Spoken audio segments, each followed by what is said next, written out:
காவல் நிலையத்தில் ஹெல்பராக பணியாற்றி வந்த நபர் மகளை பேருந்து நிலையத்தில் விடுவதற்காக காவல் வாகனத்தில் அழைத்து சென்ற தந்தை. பாதி வழியிலேயே தந்தை இறங்கியதும் கல்லூரி மாணவிக்கு அரங்கேறிய கொடூரம். காருக்குள் வைத்து மாணவிக்கு பாலியல் தொல்லை கொடுத்த எஸ்எஸ்ஐ. காட்டுமிராண்டி எஸ்எஸ்ஐ சிக்கியது எப்படி? அவர் மீது எடுக்கப்பட்ட நடவடிக்கை என்ன?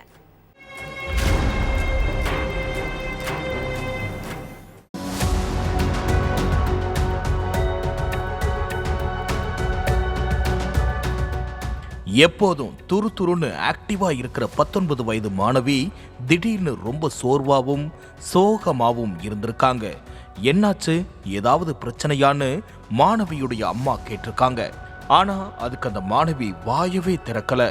இப்ப சரியாகிடும் அப்ப சரியாகிடும்னு நினைச்சு காத்துக்கிட்டு இருந்த பெற்றோருக்கு ஏமாற்றம் தான் மிஞ்சி இருக்கு.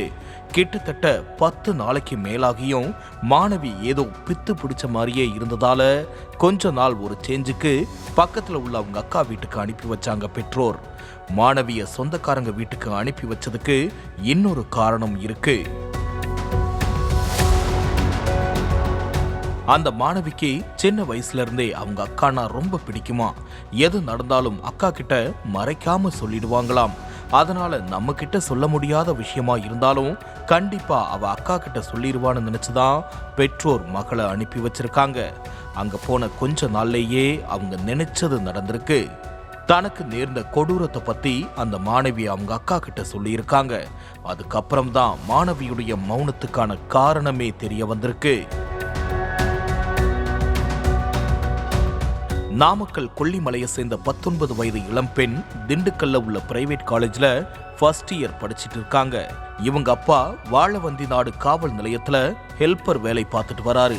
ரொம்பவே கஷ்டப்படுற குடும்பம். கிடைக்கிற கூலியை வச்சு அதுல தான் தன்னுடைய மகளை தனியார் கல்லூரியில சேர்த்து படிக்க வச்சிட்டு இருக்காரு. வார விடுமுறை நாட்கள்ல மாணவி சொந்த ஊருக்கு வருவாங்களாம். அதுக்கு பிறகு லீவு முடிஞ்சதும் மகளை அவரு தான் காலேஜில் கொண்டு போய் விடுவாராம்.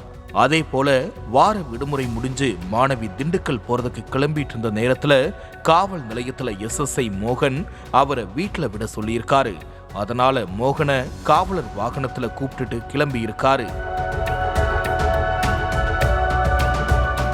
அப்போ கிளம்பிட்டேன்பா, என்ன காலேஜ்ல விட்டுருங்கன்னு சொல்லியிருக்காங்க மகள்.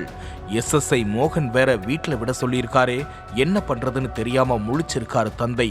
அதை கவனிச்ச மோகன் அவர்கிட்ட என்னாச்சியா, ஏன் ஒரு மாதிரி இருக்கன்னு கேட்டிருக்காரு.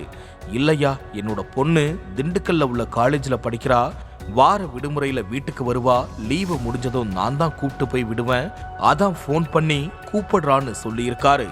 அதுக்கு உன்னுடைய மகளை வர சொல்லு, நம்மளே கார்ல கூப்பிட்டு போய் டிராப் பண்ணிடலாம்னு சொல்லியிருக்காரு எஸ்எஸ்ஐ மோகன். அடுத்து 19 வயது மகளை காவலர் வாகனத்துல ஏத்திக்கிட்டு போயிட்டு இருந்த நேரத்துல ஹெல்பருக்கு வேலை விஷயமா ஒரு போன் வந்திருக்குது. உடனே அந்த வேலையை முடிக்க வேண்டிய கட்டாயம் வேற. அதனால எஸ்எஸ்ஐ கிட்ட இத பத்தி சொல்லிட்டு மகளை கூப்பிட்டுட்டு கார்ல இருந்து இறங்கி இருக்காரு. அப்போ உனக்கு தானே வேலை இருக்கு, உன் பொண்ணை நான் திண்டுக்கல்ல விட்டுறேன், நீ போய் வேலையை பாருன்னு நல்லவன் போல சொல்லியிருக்காரு எஸ்எஸ்ஐ மோகன். அதுக்கு பிறகு மாணவிய மோகன் காலேஜுக்கு கூப்பிட்டுட்டு போயிருக்காரு. அப்படி போற வழியில மாணவி கிட்ட தவறான வார்த்தைகளால பேசினது மட்டுமில்லாம பாலியல் தொல்லை கொடுத்திருக்காரு. மோகன் அப்படி நடந்துகிட்டதும் மாணவி கத்தி கூப்பாடு போட்டிருக்காங்க. அடுத்து காவல் வாகனத்திலிருந்து இறங்கின மாணவி நாமக்கல்ல இருந்து பஸ்ஸை பிடிச்சு மறுபடியும் வீட்டுக்கே போயிட்டாங்க. மோகன் தவறான முறையில நடந்துகிட்டதை நினைச்சு மாணவி பேய் இறஞ்ச மாதிரி இருந்திருக்காங்க. மகள் இப்படி இருக்கிறத பார்த்து பெற்றோர் அவங்க அக்கா வீட்டுக்கு அனுப்புனதுக்கு அப்புறம் தான் எஸ்எஸ்ஐ மோகன் மகள் கிட்ட தவறா நடந்துகிட்ட விஷயமே தெரிய வந்திருக்கு. மகள் சொன்னதை கேட்டு ஆத்திரம் அடைஞ்ச தந்தை உடனே நாமக்கல் அனைத்து மகளிர் காவல் நிலையத்துல போய் கம்ப்ளைண்ட் பண்ணியிருக்காரு. அதுக்கு பிறகு மாணவி கிட்ட போலீஸ்காரங்க நடத்தின விசாரணையில மொத்த உண்மையும் வெளிச்சத்துக்கு வந்த நிலையில எஸ்எஸ்ஐ மோகனை அரெஸ்ட் பண்ணி விசாரிச்சுக்கிட்டு இருக்காங்க.